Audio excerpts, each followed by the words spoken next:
우리 서로 인사하실까요? 앞에 뒤에 옆에 제 이름으로 환영하고 축복합니다. 우리 한국에 머물러 계셨던 우리 장성춘 집사님 오셨네요. 오늘 아침에 공항에 도착하셨어요? 네, 반갑습니다. 여러분의 가정과 영혼에 하나님의 은혜와 평안이 있기를 주의 이름으로 축복합니다. 네. 저스틴 집사님도 오셨네요. 네, 한국에서 오늘 오셨습니까? 네, 반갑습니다. 여행들 마치시고 돌아오셔서 환영합니다. 우리가 사도행전을 읽다 보면 다메섹이라고 하는 지명을 만나는데 유명하죠. 굉장히 유명합니다. 왜냐하면 위대한 선교사요, 신학자요, 목사님이요, 또 이렇게 사역자인 선교사 바울이 완전히 회심한 길이 장소가 다메섹이기 때문에 다메섹 이름이 유명한데, 다메섹이 도대체 예루살렘에서 동쪽인가 남쪽인가 서쪽인가 북쪽인가 잘 모를 수가 있어요. 근데 다메섹은 이스라엘 땅이 아닙니다. 예루살렘에서 북쪽으로 계속 올라가면 갈릴리 바다가 나오고, 이스라엘의 최북단이 헐몬산인데 거기까지 통과해서 계속 가면 시리아라고 하는 나라가 나오는데, 시리아의 수도가 서울이 다메섹입니다. 네, 사도 바울이 유다 이스라엘에서 예수 믿는 사람 잡아서 감옥에 가두는 걸 마음에 차지 않고 다른 나라의 디아스포라 된 유대인들, 유대인 커뮤니티에 가서, 예를 들면 한국에 사는 어떤 사역자가 LA 땅에 와서 LA 코리아타운에 와서 뭔가 막 하려고 하는 마치 그런 형태로 멀리 다른 나라 시리아 다메섹까지 가서 예수 믿는 사람을 붙잡아서 감옥에 가두려고 하다가 이제 처참하게 무너지는 그런 사건을 만나죠. 시리아 다메섹 길에서 하늘에서 비치는 강렬한 빛을 보았습니다. 네, 이런 소경이 되게 한, 사울이 앞을 못 보는 맹인이 되게 한 강력한 빛 속에서 들려오는 그런 두 가지 음성은, 사울아 사울아 어찌하여 내가 나를 핍박하느냐 하는 음성이고, 두 번째 들려온 음성은 나는 내가 핍박하는 예수라 하는 음성입니다. 예수 믿는 사람 체포하러 가다가 청년 사울은 오히려 자기가 예수님께 체포되어서 꼼짝없이 이렇게 묶이는 그런 신세가 됐습니다. 사울 청년은 이렇게 충격적인 방법으로 예수님과의 만남이 시작이 됐습니다. 이 일은 우연히 일어난 것이 아니라 하나님께서 준비하신 사건이었습니다.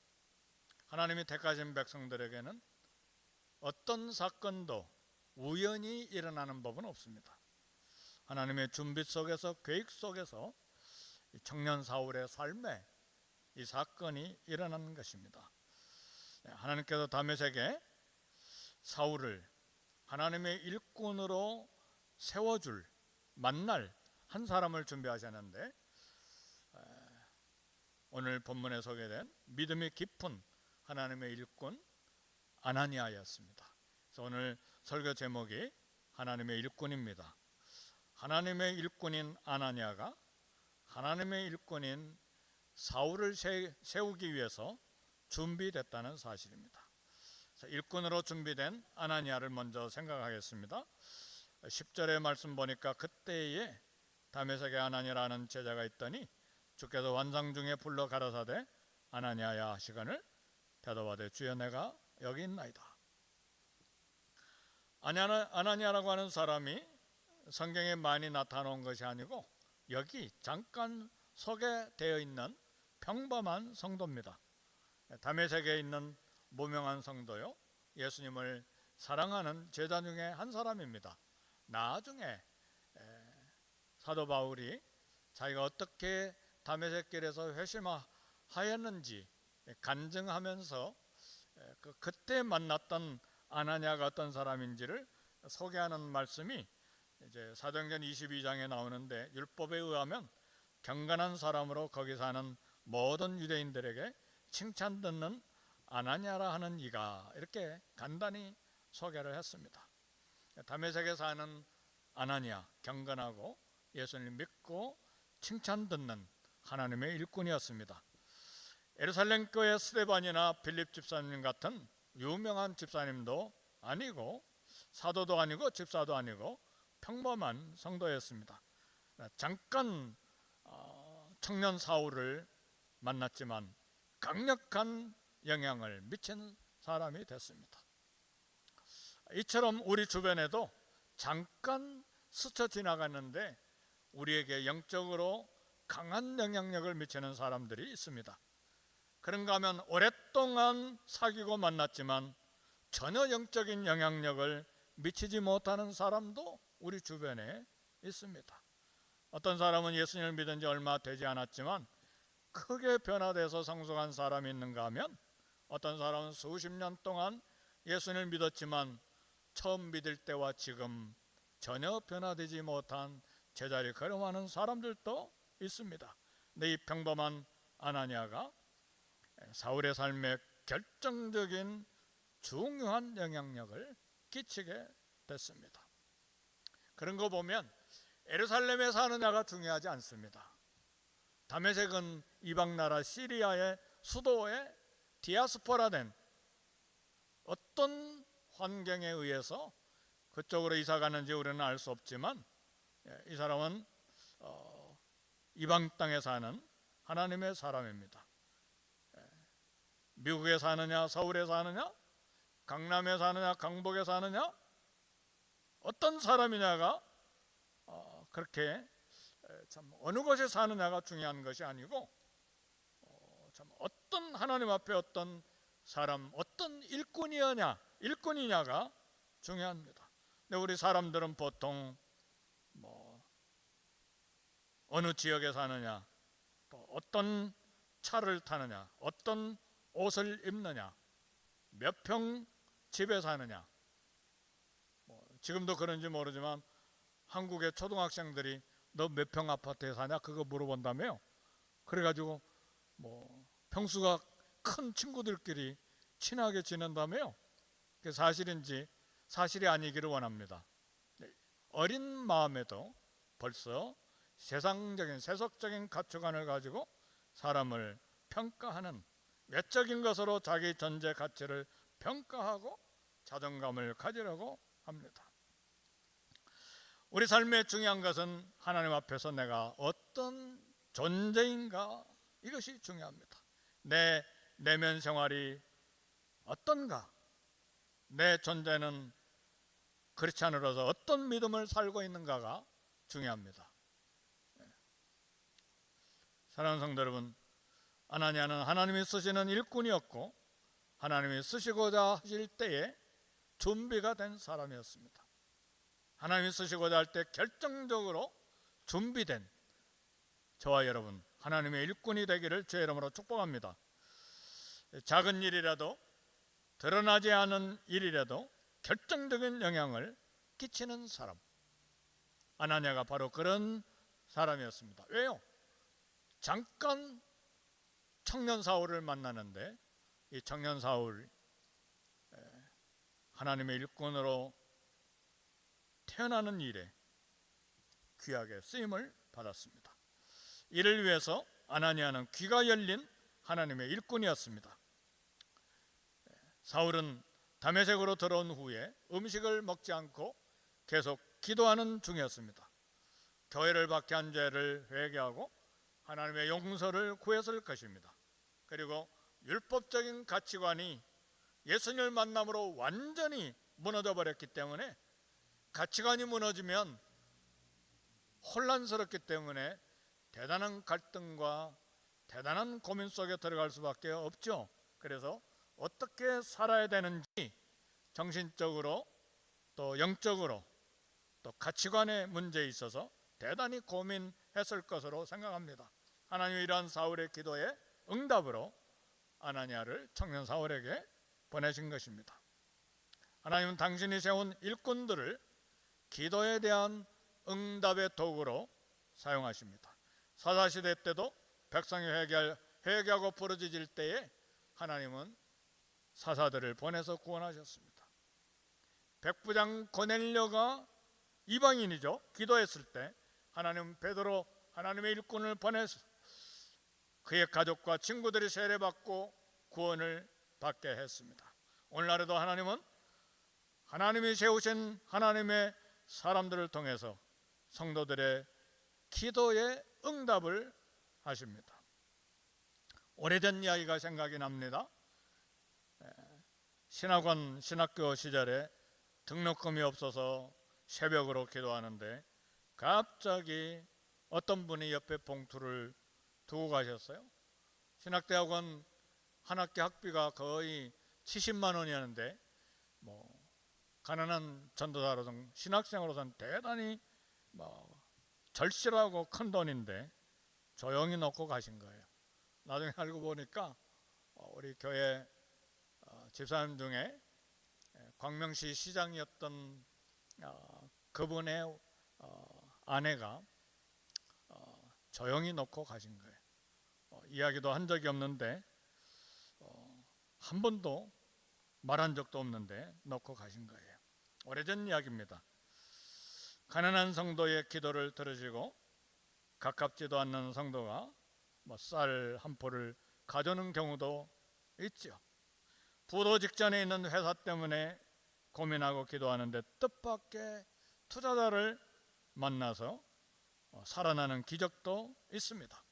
하나님은 주의 일꾼들을 통해서 이처럼 성도들의 기도에 응답을 하십니다. 그렇다면 다른 성도들의 기도에 우리가 하나님의 쓰시는 하나님의 일꾼으로서 하나님의 응답의 도구가 되어야 합니다. 우리가 하나님의 일꾼들이기 때문에 다른 성도들의 기도에 관심을 가져야 합니다. 따라서 주님이 내게 다른 성도들의 기도 제목을 듣게 하시면 하나님께서 응답의 도구가 되라고 하는 음성일 수가 있습니다. 아나니아는 기도하며 주님의 음성에 귀가 민감하게 열려있는 사람이었습니다. 우리 교회도 중보기도팀이 있어서 거기에 열 몇 분이 들어가 있죠. 그래서 필요한 기도 제목을 또 필요할 때마다 나누는데 중보기도팀만 아니라 우리 모든 성도들이 기도 제목을 드릴 때마다 하나님이 응답을 전달하는 그런 응답의 도구가 되어야 됩니다. 이처럼 말씀을 듣고 말씀에 반응해서 쓰임을 받는 하나님의 일꾼이 되기 위해서는 기도하면서 주님의 음성에 귀가 민감하게 열려있는 사람이어야 됩니다. 이런 사람이 하나님의 일꾼으로 쓰임을 받을 수가 있습니다. 하나님께서 우리에게 말씀하시는 것을 듣고 싶으면 성경을 부지런히 읽고 묵상해야 됩니다. 왜요? 하나님 우리에게 성경을 통해서 말씀하기를 원하시기 때문에 그렇습니다. 성경을 읽고 깊이 묵상하면 그때 그 말씀을 통해서 우리를 찾아오시기 때문에 그렇습니다.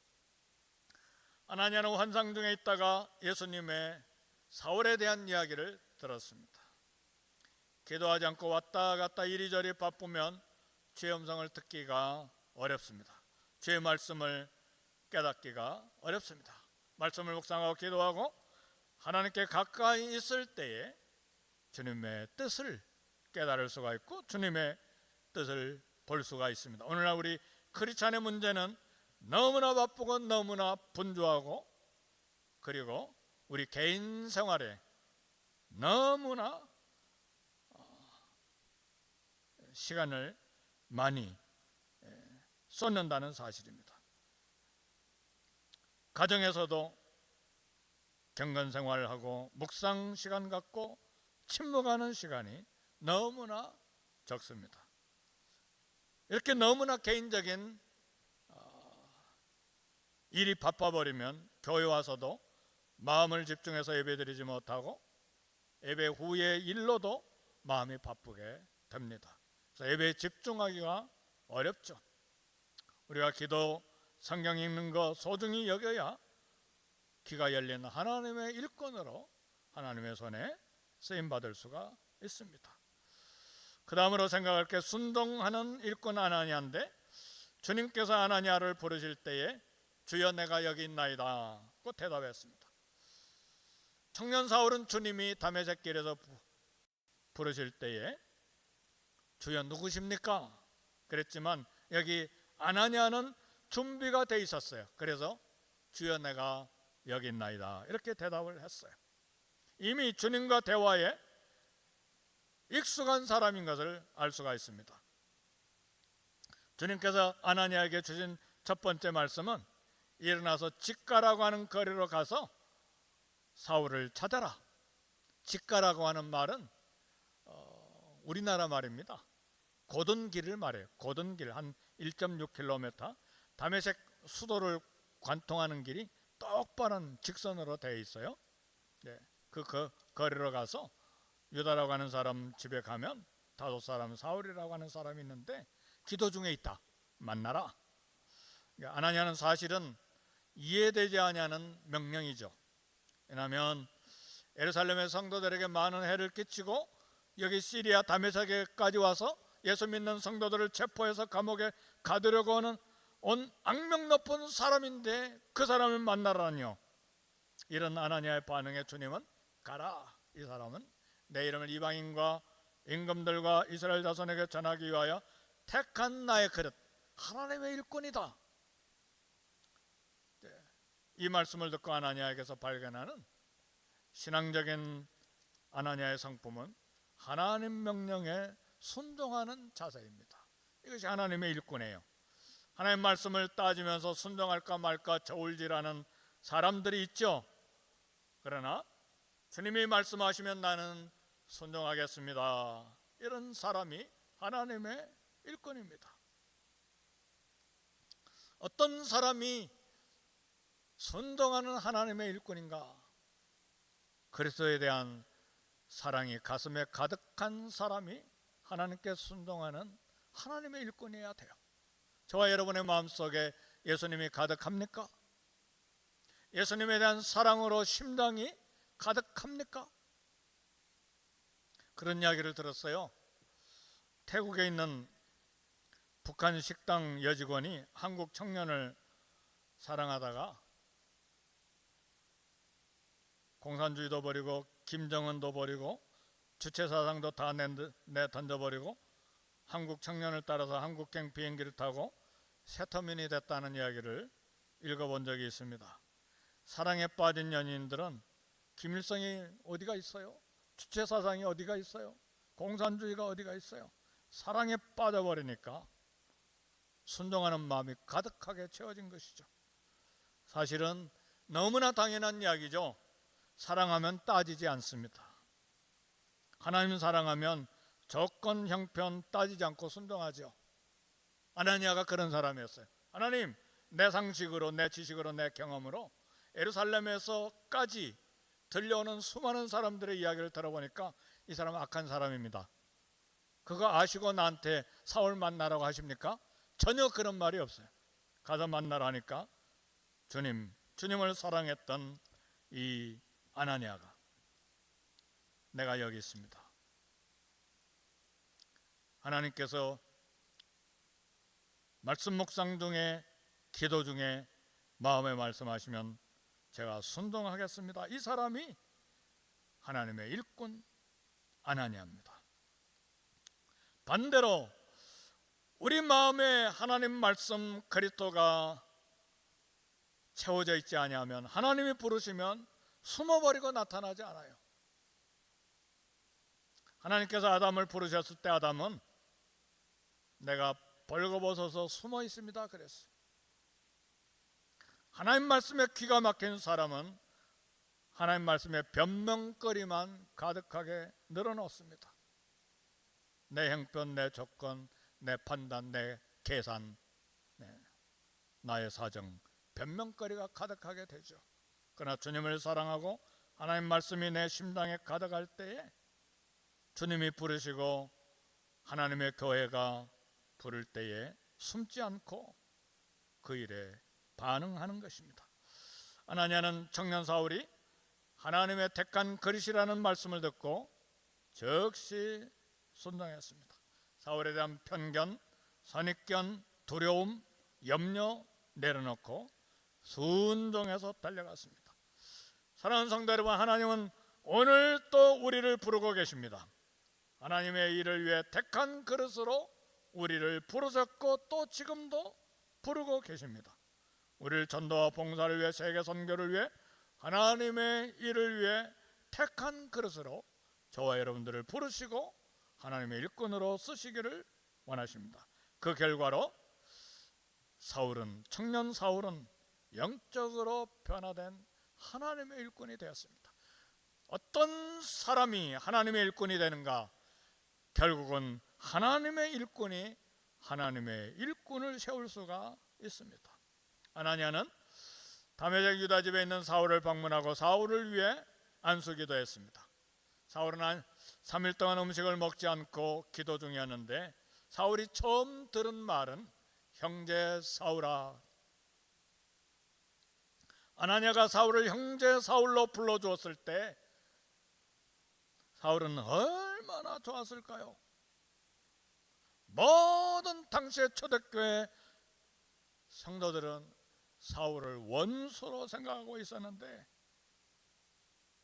원수 사울이 아니라 형제 사울로 불러주는 이 아나니아의 이 한마디 말 때문에 얼마나 마음이 좋았을까요? 언젠가도 말씀드렸지만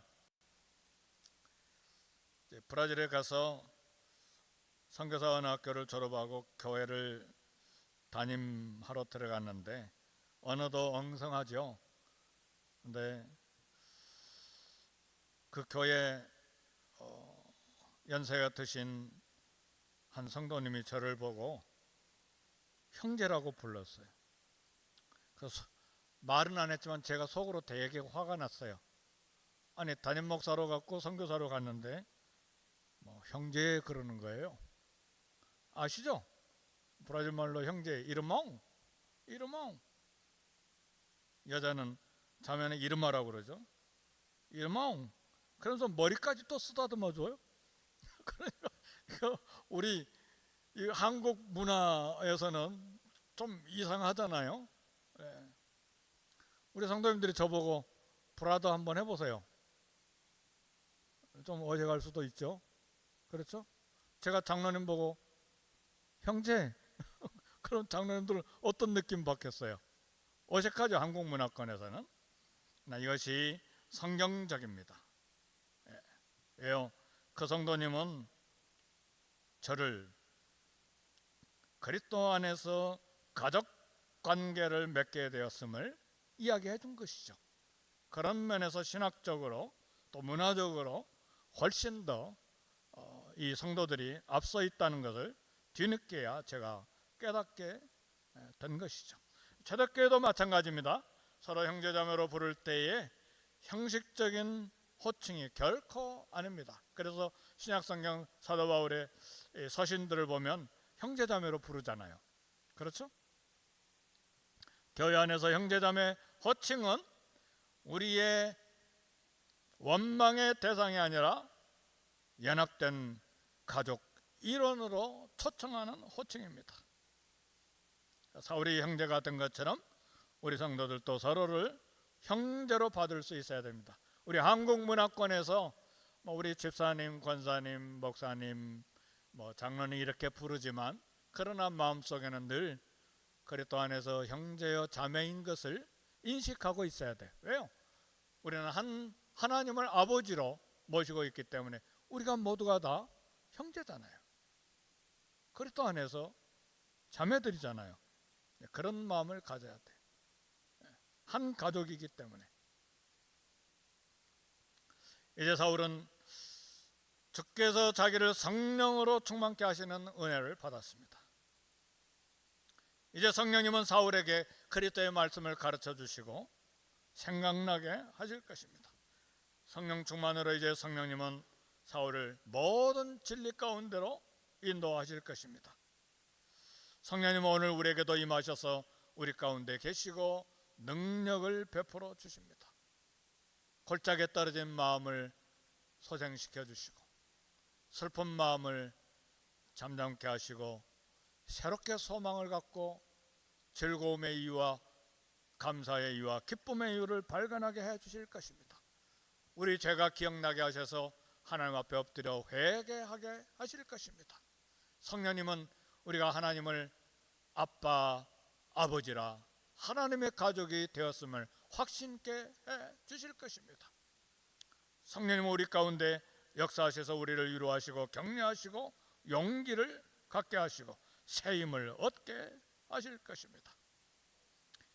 사울은 성령님의 임하심으로 즉시 예수님을 구주로 믿고 아나니아에게서 세례를 받았습니다.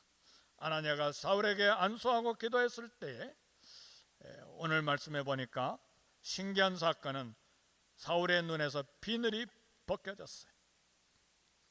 사울의 눈에서 비늘 같은 것이 벗겨지니까 눈이 열려서 다시 보게 됐습니다. 이 비늘이 무엇인지 우리는 몰라요. 의학적으로도 모르고 어떤 것인지 성경은 말하지 아니하니까 우리는 모릅니다. 그러나 영적인 의미에서 비늘이 우리에게서도 벗겨져야 된다는 교훈은 우리가 받습니다. 사울에게 눈에서 비늘 같은 것이 벗겨졌을 때 만물이 새롭게 들어오고 다 눈이 볼 수 있는 능력이 회복된 것처럼 보아야 하는데 보지 못하는 사람, 느껴야 하는데 느끼지 못한다면 그런 비늘들이 벗겨져야 됩니다. 그것이 무엇인지 우리는 알 수 없지만 엎드려서 기도함으로 볼 수 있도록 기도하고 느낄 수 있도록 기도하고 움직여야 되는데 움직이지 못하는 것이 있다면 그 비늘도 벗겨져야 됩니다.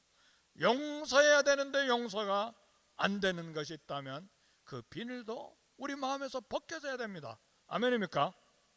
너무나 많잖아요. 마음은 원이지만 안 되는 것들이 우리에게 많이 있잖아요. 그러니까 우리가 이런 비늘들이 다 영적인 비늘들이 벗겨지도록 우리는 기도해야 돼요. 그래야 보고 움직이고 느끼고 그리고 하나님의 일꾼으로서 하나님의 손에서 쓰임받을 수가 있습니다. 죄를 지어서는 안 되는 것을 우리는 다 알고 있잖아요. 양심적으로도 알고 하나님의 말씀으로도 아는데 계속 죄를 짓는 경우에 이런 경우에도 영적인 비늘이 제거가 돼야 됩니다. 그래야 하나님의 말씀에 순종할 수 있죠. 이런 사람이 하나님의 일꾼으로 쓰임받을 수가 있습니다. 오늘 예배를 드리는 저와 여러분들의 만의 문제는 아닙니다. 바울도 이 문제를 가지고 많이 고민을 했어요. 원하는 바 선은 행치 아니하고 원치 아니하는 바 악을 행한다고 사도 바울이 고백을 했어요. 우리에게도 그런 부분들이 많이 있잖아요. 사도가 고백한 거예요. 회심하기 전 사울의 이야기가 아니에요. 이미 회심하고 예수 그리스도를 증거하고 성경도 쓴 사도 바울이 로마서에서 원하는 바 선은 행치 아니하고 원치 아니하는 바 악을 행하는도다. 이 사망의 몸에서 누가 나를 건져내라. 심각한 영적인 갈등 속에서 하나님 앞에 고백하고 로마에 있는 성도들에게 공적인 편지에서 고백을 하고 있잖아요. 이런 갈등이 없으면 과연 내가 중생한 사람인가, 거듭난 사람인가, 그리스도의 사람인가를 고민해야 됩니다. 바울은 원하는 바 선은 행치 아니하고 원치 아니하는 바 악을 행하는데 계속 말씀을 읽어보니까 그것을 자신 안에 있는 죄라고 고백을 했어요. 우리 안에 죄성이 있잖아요. 예수 그리스도의 피로 구원받은 하나님의 백성임에도 불구하고 여전히 우리 본성 안에 죄성이 있기 때문에 죄가 그렇게 만든다고 고백을 했습니다. 눈을 막아 보지 못하게 하듯이 영혼을 가리고 있기 때문에 죄를 짓는 것이죠. 그래서 영적인 비늘 같은 것들이 벗겨져야 되는데 우리는 그것이 무엇인지 분명하게 알 수는 없지만 엎드려서 기도할 우리의 특권이 있어요. 그런 기회가 있어요. 하나님, 이 비늘이 무엇입니까? 벗겨지게 해 주옵소서. 하나님의 일꾼으로 쓰임받기를 원합니다. 보지 못하게 가로막는 벗겨져야 될 이 비늘이 무엇입니까? 주여 도와주옵소서. 그래야 하나님의 일꾼으로 쓰임받고 하나님의 일꾼으로서 또 다른 하나님의 일꾼을 세울 수 있는 우리가 되는 것입니다. 그 비늘이 귀를 막고 그 비늘이 입을 막고 그 비늘이 발을 막으면 불순종하게 되는 것이죠. 눈에서 비늘이 벗겨져야 보고 듣고 말하게 되고 순종해서 주님을 섬기고 전도하게 되는 것입니다. 그리고 비늘이 벗겨져야 기쁨을 발견하고 감사할 마음을 새롭게 하고 즐거움으로 예배하고 형제 자매를 교제 가운데 부름으로 크리스천의 삶이 계속되는 것입니다. 변화된 바울은 이제 음식을 먹고 영과 육체의 건강을 회복했습니다. 변화된 바울의 오늘 말씀 보니까 즉시로 각 회당에서 예수님을 하나님의 아들로 전파했습니다. 참 놀라운 사실이죠. 참 놀라운 성령님의 은혜입니다. 성령 충만한 사람은 무엇을 하든 항상 마음에 예수님으로 가득 차 있죠. 성령으로 충만한 사람들의 공통적인 특징은 예수님에 대해서 거듭 말하는 것입니다. 우리 성경에도 그런 말씀 있죠. 사람은 그 마음에 가득한 것으로 말한다고 그러잖아요. 입으로 말한 건 그 마음에 가득한 것을 말하는 것이 하나님 말씀의 교훈입니다. 저와 여러분의 마음속에 무엇이 가득합니까? 건강 문제가 늘 마음에 가득하면 건강에 대해서, 의사에 대해서, 또 약에 대해서, 또 뭐 어느 의사에 대해서 뭐 그런 이야기만 가득 찰 거예요. 그렇죠? 옷에 대해서 마음에 가득 채워져 있으면 어떤 옷에 대해서 이야기할 것이고, 부동산에 대해서 마음에 가득 차 있으면 부동산만 이야기할 것이고, 그러나 이런 모든 것들이 다 우리에게 필요한 것도 사실이지만, 그러나 적어도 저와 여러분의 심장에는 예수님이 가득하게 있어야 됩니다. 이것이 성령 충만한 사람들의 모습입니다. 성령님이 예수님으로 충만하게 해주셔서 예수님에 대해서 거듭 말하게 되는 것이죠. 예수님이 안에 우리 안에 충만할 때 예수님이 마음에 가득한 그 예수님이 입 밖으로 나오게 되는 것입니다. 사랑하는 성도 여러분, 예수님을 전도하라면 할까 말까 망설이다가 전도의 기회가 사라지는 경우도 얼마나 많습니까? 성령 충만해진 사울은 드디어 예수님을 열정적으로 말하기 시작했습니다. 교회가 많지만 예수님 이야기 안 하는 교회가 있죠. 그건 교회가 아니죠. 예수님 이야기 없이 정치, 사회, 경제, 세상 이야기만 하면 그것은 이미 교회가 아니에요. 예수님을 말하는 우리의 삶과 우리 교회와 우리 가정과 우리 직장이 또 우리의 인생 전체가 되어야 됩니다. 이것이 하나님의 일꾼입니다. 가정에서도 어느 환경에서도 늘 예수님을 말하는 성령 충만한 하나님의 일꾼이 되시기를 주의 이름으로 축복합니다. 우리 말씀 생각하면서 우리 함께 1, 2분간